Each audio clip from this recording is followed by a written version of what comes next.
A lot of people see water stains on old furniture and immediately assume that the piece is ruined. How you deal with water staining really just depends where the staining is, whether it's in the finish. And usually you can tell because it's sort of that white, hazy look, and I'll show you an example of that here. And if it's not in the finish, that means it's gone through the finish, which is what we have here. This is not much finish left on this. But sometimes they show up as dark rings, black rings, gray. That's when you know that it's gone through the finish and has reacted with the tannins in the wood, especially on pieces like oak or pine like this. It's important to realize though that there's no real magic to it. Sometimes a treatment works well on one piece and on the next piece it doesn't work at all. So it's a bit of trial and error. This is a piece I picked up from Facebook Marketplace for $25, and as you can see, it's not in great shape. Most of the finish on the top is gone, but the two leaves aren't too bad. But we've got cup marks here. You can see clearly where people tended to sit the most, which I find always interesting with tables. But yeah, this leaf here is probably the one in the best shape, and you can see what the original color and finish would have been. Very typical IKEA 70s pine. This is going to take some work, but we can do this. Stay tuned.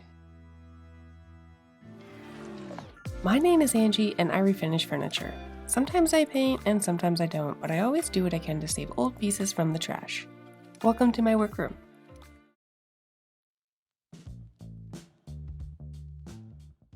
Oh good, more flathead screws. The bane of my existence. Something I get asked fairly often is how I remember where everything goes, and sometimes I just use a piece of tape, but sometimes I'll use a punch. And these are great when you're labeling multiple pieces and you need to be sure that everything goes in the exact same spot it came from. Just a few taps, especially in this soft pine, it leaves a permanent number, and putting this back together is going to be a breeze now.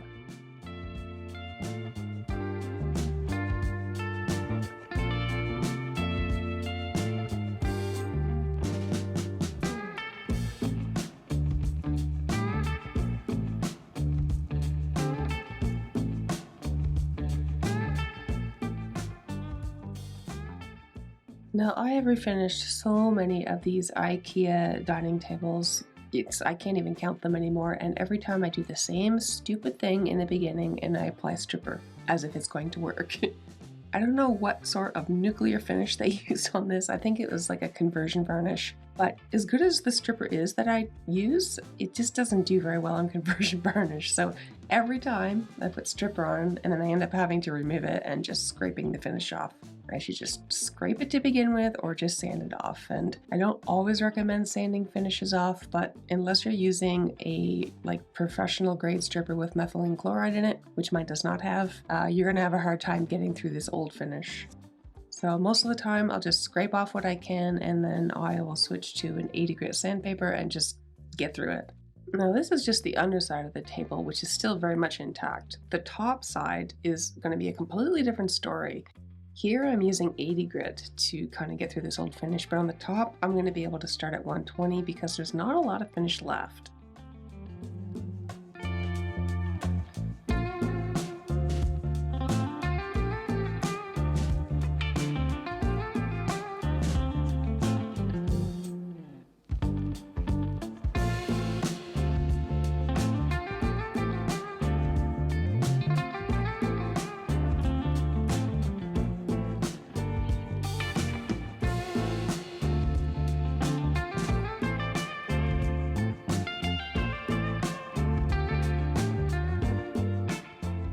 Now, for anybody wondering why I'm wasting my time on an IKEA table, the IKEA of the 70s, stuff was made quite a bit better than a lot of what is made today. This table weighs an absolute ton. It's so heavy, I have a hard time lifting it, and I am really strong. So even though the top is completely wrecked and there's a little bit of a dip, a little bit of a sway in the middle, this is still totally worth saving.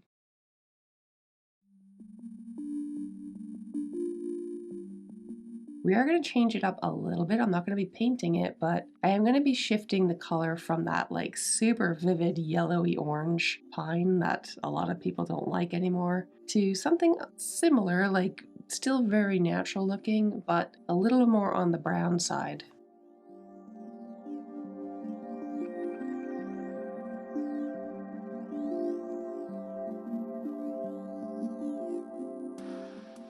Now I use the smaller sander initially with the 80 grit paper only because I don't have a lot of 80 grit left in my 5-inch orbital size. So that's why I opted to do that. For the rest of it, I'm going to be using the Orbital. It's going to cover more ground a lot faster.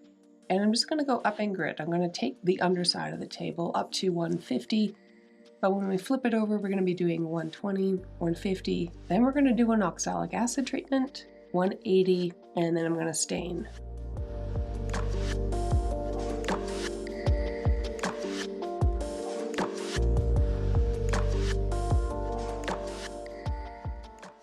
Now, as you can see, the top actually doesn't have a lot of finish left.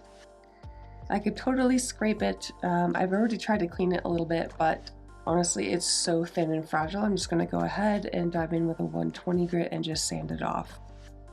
Now, the reason you want to clean your piece before you start sanding is sometimes you can grind any bits of dirt or waxes, furniture polishes into the wood when you do it this way, so just make sure it's clean first.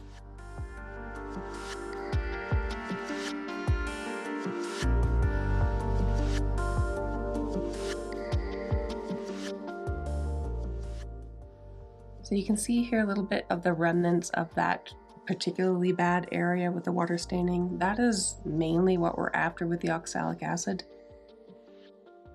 Normally with oxalic acid, you want to treat the entire top. Sometimes you can end up with a light spot rather than a dark spot if you just sort of spot treat it, but I mean, it's going to depend on the situation. Most of the time, this is what you're going to do. I'm just going to mix it up into some warm water, basically to the point it stops dissolving. Apply it with a brush, again over the entire surface, including the edges in case there's any drips down, because it will show. Sometimes you have to do more than one coat, but generally, if after 2 coats of oxalic acid you haven't removed the stain, it's probably not going to get a lot better.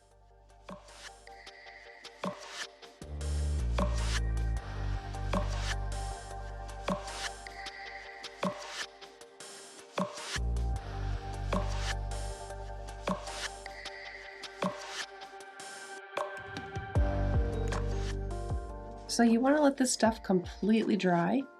I did have a fan just on low at one point to kind of help things along. It was a little bit humid on this particular day. Once it's dry, I'm going to come in and completely rinse it off, let it completely dry again. I'm going to be removing these bolts from the legs. It's just going to make it a little bit easier to get this old finish off without having to work around those. And these little caps here on the bottom of the feet are definitely going as well.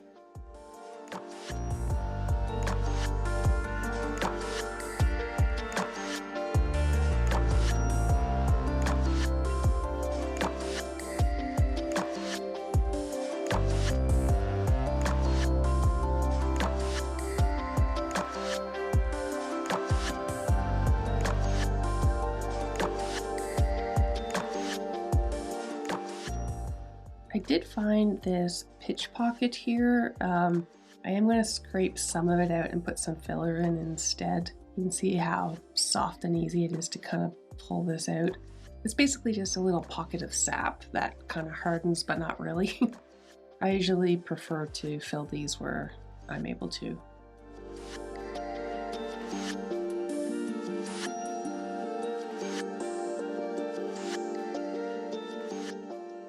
So once I have these all sanded, I'm just going to have a look at them and see if there's any areas that need to be filled. Often around the knots on knotty pine, you'll have little gaps, so I like to use wood filler there.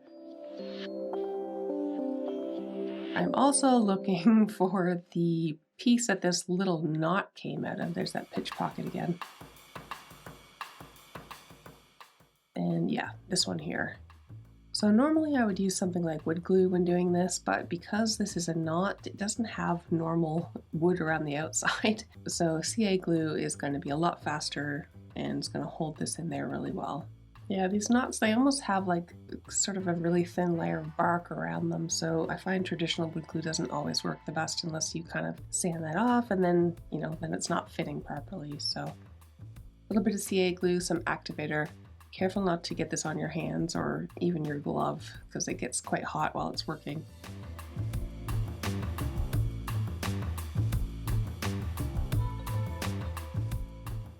And then I'm going to go ahead and add a little bit of this wood filler to any areas that need it. And this is prior to the final sanding.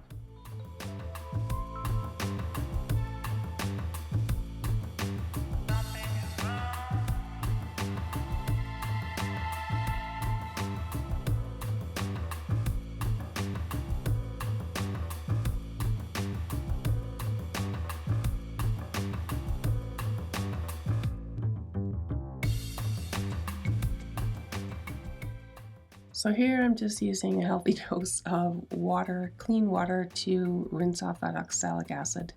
You want to make sure you rinse it really well, so sometimes you have to do this a couple of times. But this is going to give you a really good idea of what this would look like with just a clear coat, and it's totally fine. There's still, some remnants of some marks here and there, but I mean, this piece is right around 50 years old and it's made of pine, which is super soft. But yeah, you could totally do a clear coat. I don't particularly care for the natural color of pine, especially as it ages and it turns that sort of more orangey color.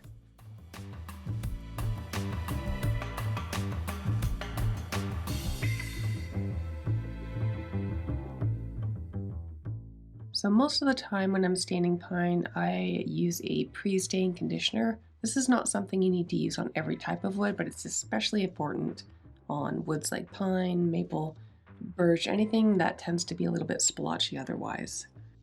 And you want to make sure that you pick the right pre-stain conditioner because there's two different types. There's one for water-based stains and one for oil-based stains. This is an oil-based stain pre-stain conditioner, so I'm going to be using an oil-based stain. And again, this is what it would look like if you just did a clear coat. With this particular product, you apply it, let it kind of soak in for a little bit, wipe off the excess, let it dry for about 20 minutes-ish. And then you can go in and stain. And basically all it does is it kind of helps prevent the stain from just really rapidly absorbing unevenly. I'm using a penetrating stain by Minwax. This is the color, I think this was Special Walnut. Didn't want anything too dark. Like I said, I just wanted to shift the color slightly. And you can also shift the color of wood using a paint wash. And coming up here in a few minutes, I'm going to be giving you a sneak peek of a table that I'm going to be working on soon. That one I am going to be doing a paint wash on, so you'll see that coming up. So here, these four boards on the right have the stain on it, and the ones on the left here are just the pre-stain conditioner. So you can see how subtle the shift is, but I think it's a good one. I much prefer this more neutral toned down look. Now once the stain had completely dried for a couple of days, I went ahead and applied this. This is Varathane Diamond Wood Finish in the sheen Satin. I really like this sheen. It's not glossy, it's not super matte, it's kind of right in the middle, it's perfect. Super easy to apply. It goes on milky white, so that can kind of mess with your mind a little bit, but I really like it on these tables.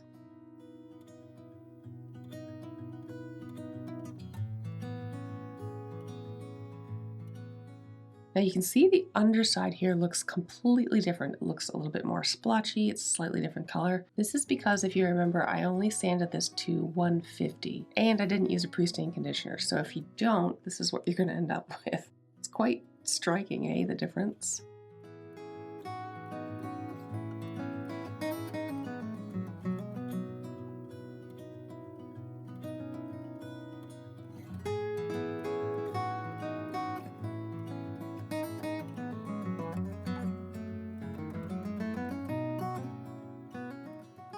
So these big metal extenders here that fit on the underside of the table, they're pretty gross.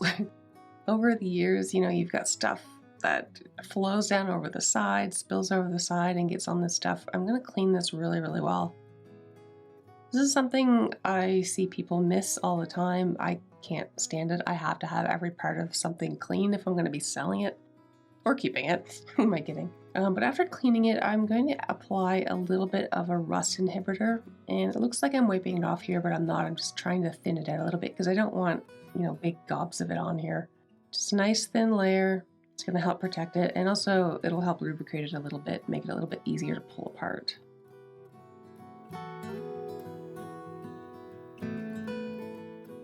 So another consideration, when you have tables with leaves, sometimes they have a hard time staying closed. And that's when you get, drips and stuff that kind of come down the middle of the table. So I decided I was going to add a couple of clips. Normally these tables have clips, but this one does not for some reason. So I just went to the hardware store. There's a couple different styles. I didn't need anything fancy, so I just went with this top one here. And I'm just going to put one on each side. Something close enough to the edge that you can just sort of reach under and feel for it, but it's going to help keep this closed tightly when the leaves are not in use.